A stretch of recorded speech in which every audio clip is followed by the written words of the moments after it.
Picture yourself at your favorite coffee shop. You get there, you walk in, you walk up to the counter, you order your favorite drink and snack, and you go and sit down at your table. You're either hanging out talking with friends, or you're just sitting there playing on your phone, enjoying the atmosphere, when all of a sudden the front door crashes open. Two individuals come running in, one of which is holding the baseball bat, the other of them is holding a gun.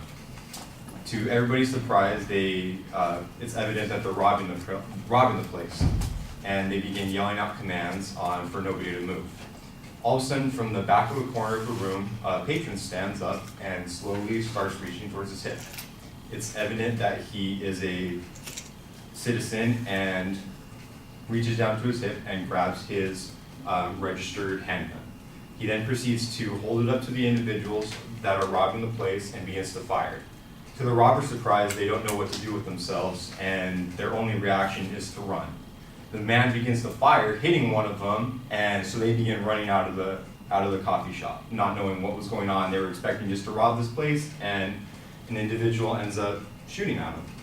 The man, the patron at the restaurant, all of a sudden begins to chase them out of the restaurant, firing multiple more shots, hitting the individuals, successfully stopping the crime. According to ABC News, this is exactly what happened in Florida when a 71-year-old man at a local coffee shop was sitting there enjoying his coffee, and when two individuals came in trying to rob the place, and he successfully stopped the crime. This is one of thousands of cases that happens every year where an armed civilian is able to stop a crime due to their permit of owning a weapon. Today I want to tell you why adding more gun control will be largely ineffective and just mainly more problematic for our society. First off, I want to start off by saying that we as a culture, especially living in the US, have so much, somewhat of a glorifying view of violence. We've all seen movies, books, or video games where things are just painted to be largely unrealistic. We've all seen movies or shows where spies or heroes just have pinpoint accuracy and can make all the toughest shots like nothing, or characters can be shot multiple times and still kind of act like nothing's wrong and don't really show much emotion and can still somewhat function, depending on the show you're watching. For example, I for one am a fan of the game Call of Duty, and I'm sure many of you have played it or have at least heard of first-person shooter games. To kind of enhance your own personal experience, you can be shot multiple times without dying, and there's even things such as medic packs where you can heal yourself from bullet wounds or wounds. And this is largely unrealistic, and even if you die, you just come back to life and like nothing's happened. This is very unrealistic and paints an abstract view of violence that we don't necessarily take it seriously anymore. In real types of situations, you have so many different emotions running around. You have so much pent-up adrenaline, and fear comes into play as well, where you don't really know how you'll behave unless you're in that situation or have experienced situations like that before. Which brings me to my next point. Even adding more gun control and making guns less accessible, all it's really going to be doing is making it tougher for law-abiding citizens to legally own a weapon to defend themselves. At the end of the day, criminals do not follow laws, and no matter how many laws you institute, they will always find a way to break them. The only way you can really stop all mass shootings and bad crime, like all gun-related crime, is to really eliminate evil itself, which is just basically inevitable. You can somewhat diminish it, but at the end of the day, it's still going to be there. Drugs have been illegal for years, but you still have people going down the street and are still able to partake in that. And there's no way to stop it completely. There's ways to diminish it, but you cannot stop it completely. So many gun control advocates are pushing for things that are already law. And if you ever went through the process of buying a weapon yourself, you would know that many things that people are asking for are already in fact law. For example, in order to buy a gun, you have to go through probably the most stringent background check that you will ever go through. If you are a prior felon, you're automatically disqualified. If you have a misdemeanor or have ever been declared mentally unfit, you're automatically disqualified. Same thing if you've ever showed any aggression or violence that has been noted by the federal government. You're automatically disqualified. Aside from that, another major area of concern is automatic weapons, which are already largely regulated and very hard to obtain if you're a normal citizen. Aside from that, rifles like hunting rifles and typically associated weapons are already illegal to modify throughout the whole country.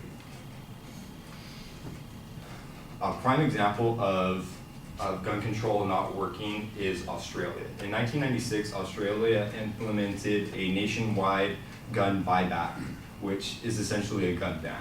Since 1996, Australia has seen a steady rise in overall gun crime and violent crime as a whole, showing that the two issues showing that the gun ban did not diminish their crime whatsoever.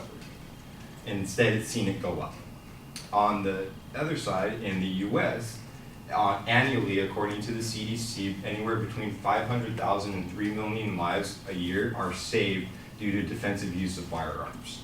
And that statistic is not even counting how many lives are saved just by individuals with either a concealed carry permit or just a open carry permit, just garnishing their weapons and just showing it to a would-be criminal, and that just deters them.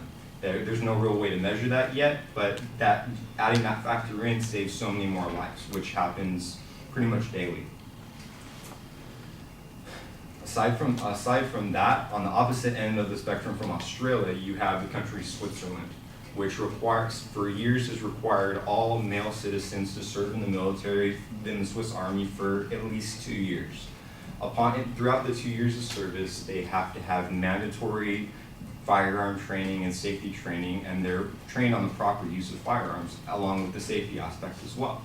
Upon completion of their 2 years of training, they are mandated to go home with their government-issued rifle and keep it at home locked up for personal use, and they can use it at their discretion. Since Switzerland implemented this, they're now one of the lowest countries in annual gun deaths a year in the world. So in order to kind of combat this problem, there's a couple ways to go about it. First of all, we need to educate society on the proper do's and don'ts of gun safety. If you've ever been to a gun range and followed, when you're there, you have to follow the certain rules, and there's certain guidelines that are in place. And if you are following those rules, it's pretty much foolproof to hurt yourself or hurt anybody. So if you were to educate yourselves on the proper do's and don'ts of that, you would find it's a lot easier and it's a lot less intimidating. Aside from that, we need to stop necessarily glorifying violence in our society. We need to paint more of an accurate picture of violence and the repercussions it can potentially cause, especially when concerning gun violence. Guns are something that can cause death and cause injury, and it's something that shouldn't be taken lightly. It's something that should be taken with proper respect.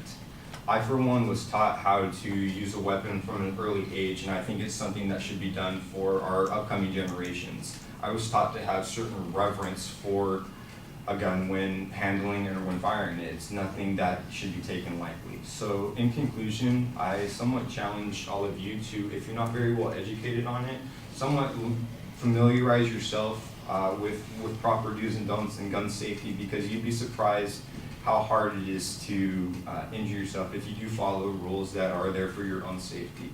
And at the end of the day, you never know when you'll be sitting in a coffee shop when a robbery can happen, and if you had some basic firearm knowledge, you can either carry yourself and stop a crime, or you can potentially help others. Thank you.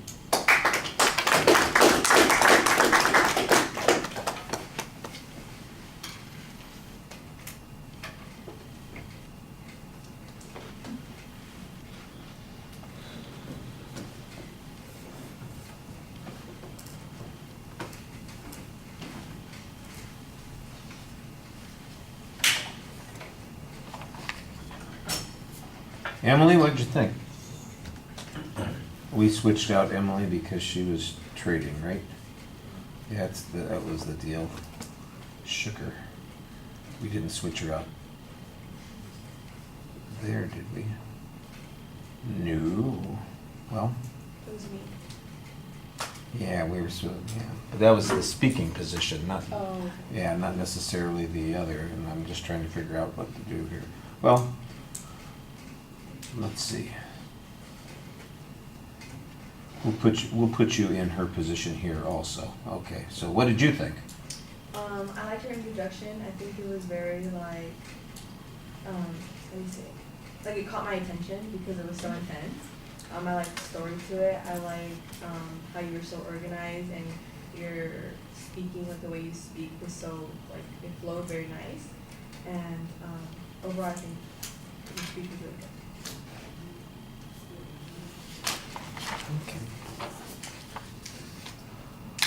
The visualization at the beginning, I think, is pretty effective. I like that you come back to it again at the end as well.